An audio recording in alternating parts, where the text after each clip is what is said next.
Assalamualaikum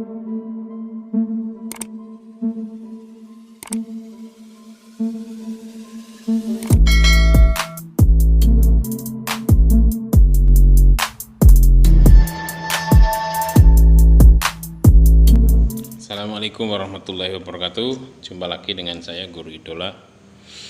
Hari ini kita akan bicara tentang menganalisis struktur dan kebahasan teks editorial. Dan nanti yang kedua, ada dua materi. Yang kedua adalah menganalisis kaidah kebahasaan teks editorial. Sama-sama analisis ya. Di dalam analisis struktur dan kebahasan teks editorial itu ada 3 strukturnya. Yang pertama adalah pengenalan isu, yang kedua penyampaian pendapat atau argumen, yang ketiga adalah penegasan. Apa itu pengenalan isu?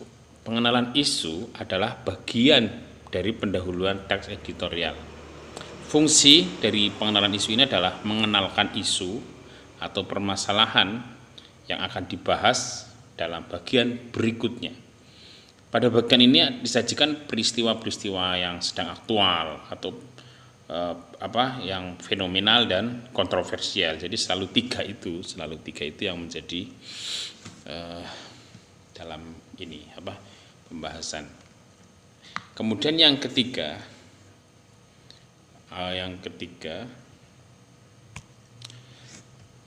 ya, penyampaian pendapat atau argumen. Pada bagian ini adalah setelah disampaikan fakta-fakta, setelah disampaikan isu-isu, pada bagian ini dibagi bahasanya yaitu berupa tanggapan redaksi terhadap isu yang sudah diperkenalkan sebelumnya dari fakta-fakta yang ada, gitu ya. Jadi ini bagian dari biasanya tajuk rencana kalau di koran itu. Jadi penyampaian pendapat atau argumen. Kemudian yang ketiga adalah penegasan. Penegasan dalam teks editorial berupa kesimpulan, saran atau rekomendasi. Jadi ada 2 ya. Yang pertama adalah kesimpulan, yang kedua saran atau rekomendasi. Di dalam penegasan ini biasanya terselip harapan redaksi kepada para pihak terkait dalam menghadapi atau mengatasi persoalan yang terjadi dalam isu tersebut. Nah, jadi biasanya dalam penegasan ini koran itu berpendapat atau melakukan penegasan atau melakukan rekomendasi. Sebaiknya pemerintah seperti ini kalau misalnya isunya tentang sesuatu yang terkait dengan pemerintahan. Biasanya memang yang menjadi bahasan dari koran itu adalah dia selalu membela orang-orang banyak atau rakyat. Kalau ada 2 pihak maka dia akan membela yang orang banyak, itu biasanya. Itu yang untuk yang penegasan. Untuk yang struktur teks editorial. Kemudian kita lanjut yang menganalisis kaidah kebahasaan dalam teks editorial. Teks editorial ini terdiri kan dari tergolong dalam kaidah kebahasaan yang berciri jurnalistik. Jadi jurnal. Ciri-cirinya biasanya kalau sebuah jurnalistik itu penggunaan kalimatnya itu retoris. Apa itu retoris? Retoris itu seperti ngoyoworo atau bukan ngoyoworo ya, retorika. Retoris itu seperti mengajak orang. Nah, itu. Penggunaan kalimat retorika yaitu adalah kalimat pertanyaan yang ditujukan untuk mendapatkan jawaban. Pertanyaan tersebut dimaksud agar pembaca merenungkan masalah yang dipertanyakan tersebut sehingga tergugah untuk berbuat sesuatu atau minimal berubah pandangannya terhadap isu yang dibahas.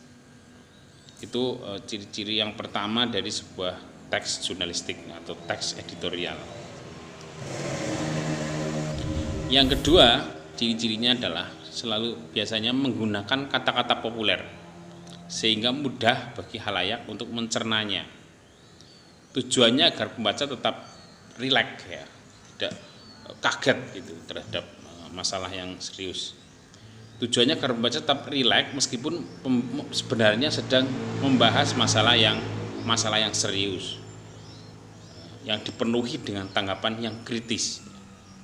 Jadi tidak, misalnya kata-katanya itu yang sering muncul di masyarakat, terkaget-kaget gitu misalnya, atau pencitraan atau menengarai yang sering sudah menjadi bahasa harian di masyarakat, itu biasanya menjadi kata-kata yang digunakan dalam teks editorial karena lebih mudah dicerna oleh masyarakat luas. Kalau sekarang ini kan sedang COVID-19, makanya yang populer itu ya pasti ada kata-kata rapid, swab, kemudian jaga jarak, kemudian ini selalu menjadi bahasa yang muncul di editorial. Kemudian yang ketiga, ciri-ciri dari teks editorialnya adalah menggunakan kata ganti penunjuk yang menunjukkan waktu, tempat, peristiwa atau hal lain yang menjadi fokus ulasan. Ya. Kalau di dalam contoh sekarang ya misalnya kata-katanya ganjil, sungguh kenaikan lonjakan penderita COVID yang positif sekarang ini sangat luar biasa, sangat fantastis. Nah ini kata-kata yang ganjil dan biasanya mengundang orang untuk tertarik. Kemudian yang keempat, banyaknya menggunakan konjungsi kausalitas seperti sebab, kausal ya, kausalitas itu sebab akibat. Seperti sebab, karena, sebab, oleh sebab itu dan sebagainya. Yang terkait dengan hubungan antara sebab dan akibat itu biasanya digunakan konjungsi itu di dalam penggunaan kalimat teks editorial. Karena hal ini terkait dengan penggunaan sejumlah argumen yang dikemukakan redaktur berkenaan dengan masalah yang dikupasnya. Itu seringkali terhubung antara sebab akibatnya. Kalau begini maka akibatnya begini. Itu selalu muncul sehingga oleh redaksi banyak digunakan konjungsi kata hubung yang seperti itu. Kemudian itulah 4 ciri-ciri dari teks editorial. Mulai sekarang coba kita untuk membuat atau menyusun argumen atau pendapat terhadap isu aktual tersebut, isu aktual yang berada di sekitar kita. Pada saat sekarang ini kan sedang COVID-19. Saya yakin itu akan sangat aktual. Coba amati kondisi sekitar kita atau yang kita dengar melalui orang tua kita atau melalui tetangga-tetangga kita tentang COVID ini. Kemudian tulislah, coba tulis menjadi sebuah teks berita. Harus berdasarkan fakta ya, harus berdasarkan fakta. Kemudian susunlah argumentasinya. Jadi ada misalnya Anda berpendapat COVID akan habis atau akan sirna. Apa argumentasinya? Ini gitu. Faktanya ini seperti itu. Jadi intinya tugasnya adalah membuat teks editorial berdasarkan fakta-fakta yang ada di sekitar kita. Kemudian didukung dengan argumentasi. Untuk argumentasi ini bisa kita dapatkan atau bisa kita peroleh dari banyak